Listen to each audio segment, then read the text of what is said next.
कल तक हमने देखा प्रोनाउन क्या होता है। प्रोनाउन में हमने पढ़ा pronoun is a word used instead and in place of the name mentioned before or known already in order to avoid the repetition of the name।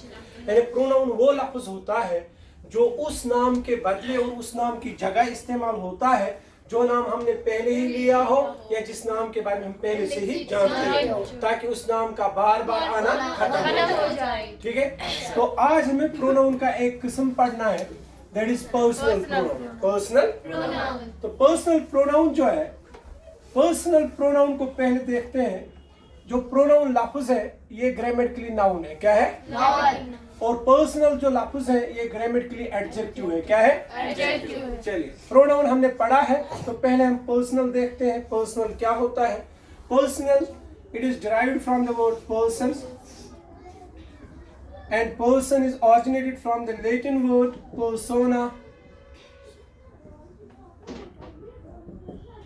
which means an individual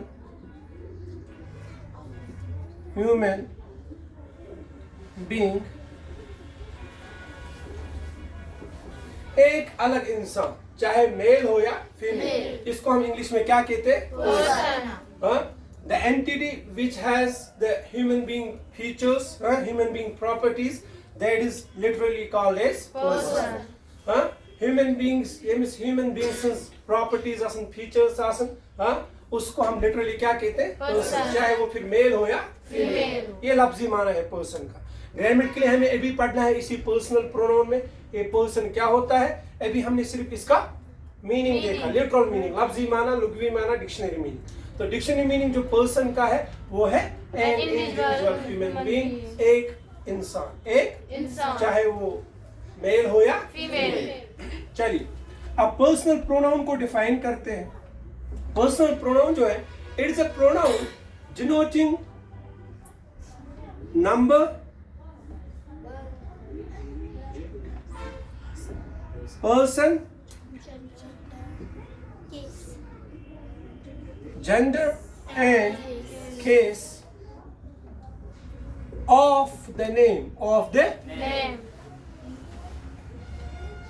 pronoun is used for, of the name pronoun is used for, वो pronoun जो उस नाम की ये चार बातें denote करे जिस नाम के बदले प्रोनाउन इस्तेमाल होता हो। अगर वो चार बातें डिनोट करता है उस नाम की, क्या क्या? Number, person, gender and case, तो उस प्रोनाउन को हम कहेंगे पर्सनल प्रोनाउन। तो ये हमें तभी समझ आएगा जब हमें पता होगा what is number, what is person, what is gender and what is case. ठीक है, तो पहले हम इन चारों को डिफाइन करते हैं, उसके बाद पर्सनल प्रोनाउन भी हमें समझ आएगा। नंबर क्या होता है? नंबर लफ्ज जो है, it is originated from the Latin word numerial, which means amount or quantity of something। amount और quantity of something। amount means तादाद जो हम गिन सकते हैं, quantity means मकदार जो हम गिन नहीं सकते हैं, जिसका वजन किया जाता है, जिसका वजन किया जाता है। ठीक है, जो हम गिन नहीं सकते उसको क्वांटिटी कहते हैं, और जो गिन सकते हैं वो तादाद में आता है। ठीक है, जैसे 2 pen, 3 pen, 4 pen, 2 apple, 3 apple, 4 apple. लेकिन मैं ये नहीं कह सकता हूँ मैंने 1 दूध पिया, 2 दूध पिया ना, उसको मैं जो है जो चीज गिन सकता हूँ उसके हिसाब से दूध को मैं गिन सकता हूँ। जैसे मैंने 1 गिलास दूध पिया, 1 कप चाय पिया, मैं ये बोल सकता हूँ मैंने 1 चाय पी, 2 चाय पी, 3 चाय पी, 1 कप चाय पी, 2 कप चाय पी, 1 गिलास चाय पिया, 2 गिलास चाय पिया, ये कह सकते हैं।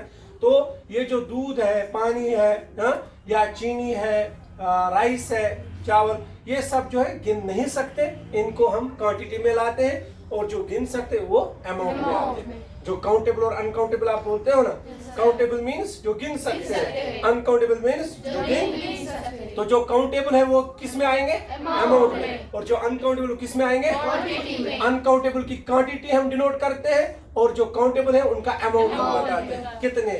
ठीक है, क्लियर? अच्छा, ये था नंबर का लफ्जी माना। क्या था?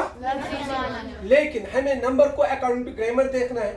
नंबर जो है ग्रामर में 2 होते हैं। कितने होते हैं? 2। क्या? Very good. Singular and plural.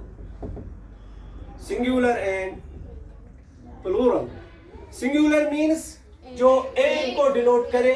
Plural means जो दो या दो से ज्यादा को डिनोट करे. जैसे पहले नाउन की बात हम करते हैं, क्योंकि प्रोनाउन हम किसके बदले इस्तेमाल करते हैं? नाउन के बदले, है ना. जैसे मैं कहूंगा बॉय, अ बॉय, एक लड़का, बॉयज. जैसे 2 बॉयज, 3 बॉयज, 4 बॉयज. ठीक है. ये जो बॉय है, this denotes the single entity and boys denote 2 और मोर एंटिटीज. क्लियर? तो ये हुआ सिंगुलर प्लूरल. अब ऐसे ही जब हमें एक नाम के लिए प्रोनाउन इस्तेमाल करना हो तो उसके लिए सिंगुलर प्रोनाउन इस्तेमाल होगा. अब एक से ज्यादा नाम के लिए करना हो तो उसके लिए प्लूरल. जैसे आई कितनों को डिनोट करता है? वी दो या दो से ज्यादा को. हाँ, ऐसे ही एक को, दे दो या दो से ज्यादा को. तो he is singular and they is plural. I is singular and who is plural. Clear? समझ आया? तो नंबर जो है ये डिनोट करता है, it is the term denoting whether the pronoun is used for the name of one entity और more than one entity. Number जो टर्म है ये डिनोट करती है कि प्रोनाउन जो है एक एंटिटी के नाम के बदले इस्तेमाल हुआ है या एक से ज्यादा. अगर एक के लिए इस्तेमाल हुआ है तो उसको हम सिंगुलर कहेंगे. अगर एक से ज्यादा के लिए इस्तेमाल हुआ तो उसको प्लूरल कहेंगे. क्लियर? अच्छे से. उसके बाद जो है हमारी दूसरी टर्म जो अभी मैंने कहा लिटरल मीनिंग में कि पर्सन को हमें दोबारा पढ़ना है अकॉर्डिंग टू ग्रामर. तो पर्सन जो है, person is the term. Person is the term denoting whether the pronoun is used for the name of an entity speaking to, for the name of an entity spoken to, for the name of an entity spoken about or spoken of. ये क्या हुआ? इसका मतलब क्या हो गया? The person speaking to, वो जो बात करता हो, बात कर रहा हो, मुतकल्लम, बात करने वाला. जब हम प्रोनाउन उस एंटिटी के नाम के बदले इस्तेमाल करेंगे जो बात करता हूं. जैसे I am speaking right now, I use the pronoun instead of my name that is I. मैंने इस्तेमाल किया अपने नाम के बदले प्रोनाउन आई. समझा? तो I denotes the person speaking to. इसने वो एंटिटी डिनोट की जो बात कर रहा है. समझाया? ऐसे second person that is the person spoken to, जिससे बात की जाती है. Just like this time I will ask Shaista, you get up. You get up. बात कौन कर रहा है? मैं कर रहा हूँ. I am the first person मुतकल्लिम speaking to. किससे बात कर रहा हूँ? शाइस्ता से. So Shaista is the second person. अब शाइस्ता से मैं बात करूंगा, इसको पूछूंगा ये जो उज़्मा है कैसी लड़की है? हाँ, उज़्मा कैसी लड़की है? मैंने बात की, किसके साथ की? किसके बारे में की? तो I am the first person, Shaista is the second person, Uzma is the third person. I speaking to Shaista, spoken to Uzma, spoken of या स्पोकन अबाउट. ठीक है. मैं बात कर रहा हूँ, स्पीकिंग टू. किससे कर रहा हूँ? Spoken to. किसके बारे में कर रहा हूँ? Spoken about. इसमें अक्सर जो है गलतफहमी हो जाती है समझने में थर्ड पर्सन में और सेकंड पर्सन में. सेकंड पर्सन में हमें अक्सर कहा जाता है जो बात सुन रहा हो, जो बात सुन रहा हो. ये जरूरी नहीं है कि सेकंड पर्सन जो बात सुनने वाले वो सब सेकंड पर्सन हो. जैसे अभी हमने एग्जांपल दी, मैं किसके साथ बात कर रहा था? शाइस्ता के साथ. तो आप सब सुन रहे थे ना? इस टाइम आप कोई पर्सन नहीं. इस टाइम आप, इस टाइम सिर्फ मैं बात कर रहा हूँ. मैं फर्स्ट पर्सन हूँ बात करने वाला. जिससे कर रहा हूं वो सेकंड पर्सन है. आप इस टाइम इसमें मुलाविस नहीं, वरना आप भी सुन रहे हो, मुखातब हो. लेकिन मुखातब का मतलब बिल्कुल भी ये नहीं है जो सुन रहा हो. मुखातब का मतलब है जिससे बात की जा रही हो, जो बात में मुलाविस हो. अब थर्ड पर्सन भी एक गलतफहमी हो जाती है समझने में. थर्ड पर्सन को, थर्ड पर्सन में हमें कहा जाता है गायब. गायब मतलब क्या समझा जाता है? जो प्रेजेंट नहीं हो. क्योंकि उसमें ये मतलब नहीं है जो सामने नहीं हो. वो गायब मतलब है कि जो बात में गायब हो, यानी जिसके साथ बात नहीं की जा रही हो बल्कि उसके बारे में की. वो सुन रहा हो, बाहर हो, यहाँ नहीं हो, यहाँ हो, कहीं पे भी हो, लेकिन उसके बारे में बात हो रही हो. उसके बारे में बात हो रही हो, चाहे वो सामने हो या ना हो. लेकिन बात में वो मुलविस नहीं हो, यानी उसके साथ बात नहीं हो रही हो बल्कि उसके बारे में हो रही हो, तो वो थर्ड पर्सन, चाहे वो फिर सामने हो या ना हो. तो फर्स्ट पर्सन हमने यहाँ देखा पर्सन में 3 पर्सन आते हैं, फिर कितने क्या क्या फर्स्ट सेकंड एंड थर्ड। जैसे नंबर में 2 सिंगुलर एंड प्लूरल, पर्सन में 3 है, first person, second person, third person. First person means speaking to, first person means Speaking to. Urdu में मुतकल्लम, बात करने वाला, बात करने वाला। Second person means spoken to, मुखातब, जिससे बात की जा रही हो, जिससे बात की जा रही है। थर्ड पर्सन मींस जिसके बारे में बात की जा रही हो, स्पोकन अबाउट या spoken of. Clear? Yes, sir. अच्छे से हुआ पर्सन क्लियर? Yes, sir. सबको Yes, sir. रिपीट तो नहीं करना है? No, sir. अच्छे से हुआ? Yes, sir. चलिए, इसके बाद आता है हमारे पास जेंडर। क्या आता है? Gender. जेंडर जो है, इसके बाद ओल्ड फ्रेंच वर्ड इस्तेमाल हुआ करता था। स्पेलिंग में बस थोड़ी सी फर्क है, आज ई आर है लास्ट में, लेकिन इससे पहले आर ही था ओल्ड फ्रेंच में generally, which means state of being male और female. State of being male और Female. एक मतलब क्या हुआ स्टेट ऑफ बीइंग मेल और फीमेल? जैसे स्टेट ऑफ बीइंग मेल और फीमेल यानी कि वो टर्म जो हमें बताए कि प्रोनाउन जो है ये मेल के लिए इस्तेमाल हो रहा है, ये फीमेल एंटिटी के लिए इस्तेमाल हो रहा है। जैसे अभी हम first person, second person, third person की बात कर रहे थे। आई वी क्या है?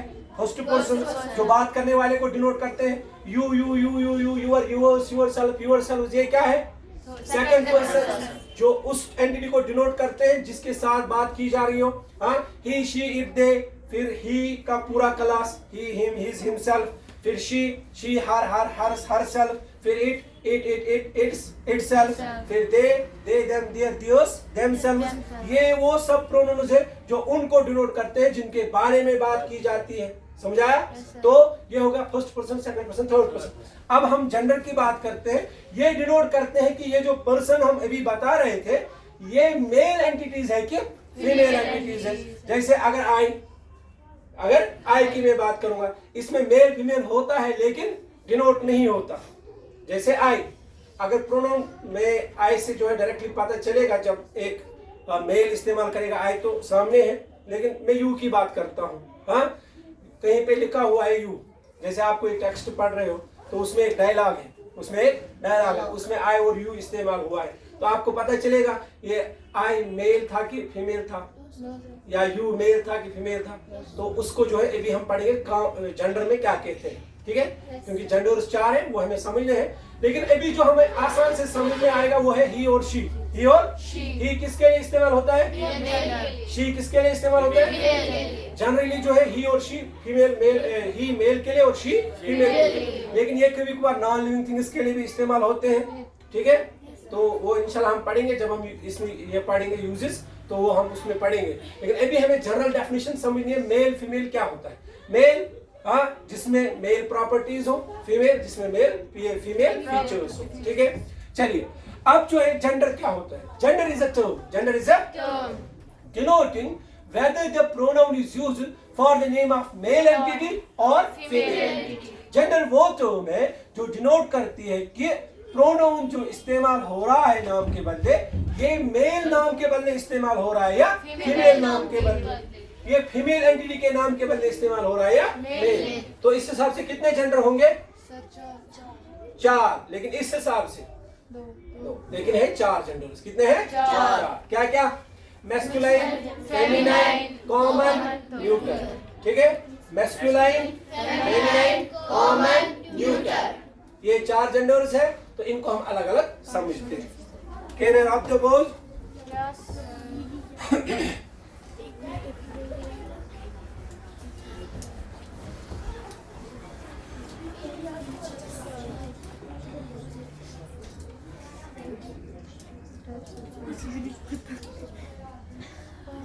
जेंडर में हमने देखा 4 जेंडर्स है, बहुत इजी है समझना।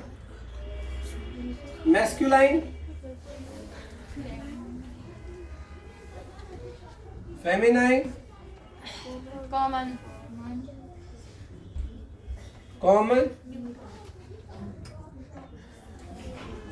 NEU है ना स्पेलिंग, न्यूट्रल। ठीक है, तो masculine It is originated from the Latin word masculus, which means state of being male. State of being Male. feminine. Origin Latin Sir, Femi- male. femina, Sir, आपने male. femina, which means state of Being of being female. female. हाँ, अब ये दो पहले समझते हैं. Masculine, इसके बदले लेटिन वर्ड इस्तेमाल हुआ करता था मैस्कुलस, जिसका मतलब है स्टेट ऑफ Female. यानी कि वो जेंडर जो उन प्रोनाउंस को डिनोट करे जो प्रोनाउंस सिर्फ मेल एंटिटी के नाम के बदले इस्तेमाल होते हैं, जैसे he, his, His. Her. him, himself. ठीक है, Yes, sir. ये है वो चार प्रोनाउंस जो जो मेल के बदले इस्तेमाल होते हैं. अच्छा, फेमिनाइन, ऑरिजिन लेटिन फेमिना, यानी फेमिनाइन के बदले लेटिन वर्ड इस्तेमाल हुआ करता था फेमिना, Femina. जिसका मतलब है स्टेट ऑफ बीइंग फीमेल, यानी जो प्रोनाउन वो प्रोनाउंस को डिनोट करे जो प्रोनाउंस फीमेल के नाम के बदले इस्तेमाल हो, जैसे She. Her. His. Her, hers, herself. हर साल. ठीक है, हाँ, यह हमें केस के हिसाब से आगे पढ़ने हैं. ये शी कब है, हर कब है, हर कब है, हर्स कब है, हर सेल्फ कब है, अभी आप ध्यान रखो. तो ये है मैस्कुलाइन. मैस्कुलाइन मीन्स वो जेंडर जो उन प्रोनाउंस को डिनोट करे जो हम मेल के नाम के बदले इस्तेमाल करते हैं. फेमिनाइन जेंडर वो जेंडर है जो उन प्रोनाउंस को डिनोट करे जो हम फीमेल के नाम के बदले इस्तेमाल करते हैं. अब चलते हैं कॉमन और न्यूट्रल की तरफ. कॉमन जो है, कॉमन नाम से ही पता चलता है जो दोनों के लिए सेम हो, जो दोनों के लिए common means same for both, same for both home male and, यानी कि जो प्रोनाउन मेल के नाम के बदले भी इस्तेमाल होता हो फीमेल के नाम के बदले. बेहतरीन एग्जांपल है आई मेल भी इस्तेमाल करेगा, फीमेल भी इस्तेमाल करेगा. वी मेल भी, फीमेल भी. यू मेल भी, फीमेल भी. दे मेल भी, फीमेल भी. इट मेल भी, फीमेल भी. समझ आया? तो common gender is the gender denoting the pronouns which are used for both male as well as female. Clear? समझ आया? चलिए, न्यूट्रल इसमें क्या क्या आएगा? आई, वी, इनका पूरा क्लास, हाँ, यू का पूरा क्लास, और दे का पूरा, they them their theirs themselves, I me my mine myself, we us ourselves, you your yours yourself yourselves. ठीक है, ये इनके पूरे क्लास है. तो ये सब जो है कॉमन जेंडर में आएंगे. लेकिन इसमें जो है अब थोड़ा हमें एक्सेप्शन है इट और दे की. इट और दे हमने पढ़ा पहले कॉमन, लेकिन ये न्यूट्रल में भी आते थे. पहले हम न्यूट्रल को समझते हैं, न्यूट्रल क्या होता है. न्यूट्रल जो है ये ओल्ड फ्रेंच वर्ड है, पुराने फ्रांस का लफ्ज अभी भी इंग्लिश में, जैसे स्पीच मैंने बोला था, पार्ट्स ऑफ स्पीच में हमने स्पीच लफ्ज बोला था, क्या? That is old French word used in English. इसी तरह न्यूट्रल जो है ये भी ओल्ड फ्रेंच वर्ड है, अभी भी इंग्लिश में इस्तेमाल हो रहा है, जिसका मतलब है state of being neither male nor female, यानी इसमें मेल फीमेल ये स्टेट नहीं हो. जैसे पहले हम नाउन की बात करते हैं, क्योंकि प्रोनाउन हम किसके बदले इस्तेमाल करते हैं? Noun के बदले. ठीक है. What is this? Man. Does it have any state of being male और फीमेल? No, sir. ये अच्छा का state of being? No, sir. इसकी स्टेट ऑफ बीइंग क्या है? It's a non living thing. non-living. It has not any state of being male और female. Female. So जो मैं इसके लिए प्रोनाउन इस्तेमाल करूंगा वो क्या होगा? Neutral. Neutral means state of being neither male nor female, यानी जिसमें स्टेट नहीं हो मेल फीमेल की, हाँ, जिसमें मेल फीमेल के फीचर्स नहीं. समझाया? तो what is this? This is a pen. हाँ, so it is a non living thing. तो इसके लिए जो मैं प्रोनाउन इस्तेमाल करूंगा that is it, the they. तो यहाँ पे जो एक्सेप्शन मैंने बोली थी, इट और दे कॉमन भी है, इट और दे न्यूट्रल भी है. अब कैसे पता चलेगा ये कॉमन है कि न्यूट्रल है? शाबाश. अगर इट और दे लिविंग बीइंग्स के लिए इस्तेमाल हो रहा है तो कॉमन है, अगर इट और दे नॉन लिविंग के लिए इस्तेमाल हो रहा है तो न्यूट्रल है. ठीक है, समझ आया? थोड़ा सा रिपीट करेंगे. जेंडर हमने पढ़ा वो टर्म जो डिनोट करे कि प्रोनाउन मेल एंटिटी के नाम के बदले इस्तेमाल हो रहा है या फीमेल एंटिटी के नाम के बदले इस्तेमाल हो रहा है। फिर हमने पढ़ा 4 जेंडर्स है, मैस्कुलाइन, फेमिनाइन, कॉमन और neutral. Masculine means state of being male, यानी वो प्रोनाउन जो मेल के लिए इस्तेमाल हो। Feminine means state of being female, वो प्रोनाउन डिनोट करता हो जो हम फीमेल के नाम के बदले इस्तेमाल करते हैं। Common means state of being both, either male और फीमेल, जो दोनों के लिए इस्तेमाल हो, मेल के लिए भी और फीमेल के लिए भी। अच्छा, neutral means neither male nor female, जिसमें मेल फीमेल स्टेट नहीं हो, यानी कि जो नॉन लिविंग थिंग्स के लिए इस्तेमाल होते हो प्रोनाउन, वो किस में आते हैं? इट और दे का पूरा class, it itself, they them their theirs themself. ठीक है, अब इसमें रह गया हमें एक पार्ट, दैट इज केस। आज ही पढ़ोगे कि कल? चलिए, कल हम केस को खत्म करेंगे तो फिर आपको पर्सनल प्रोनाउन अच्छे से समझ आएगा। फिर इस तरह आपको चार्ट बनाना है, पर्सनल प्रोनाउन चार्ट, और फिर वो याद होना चाहिए। Any question? No sir.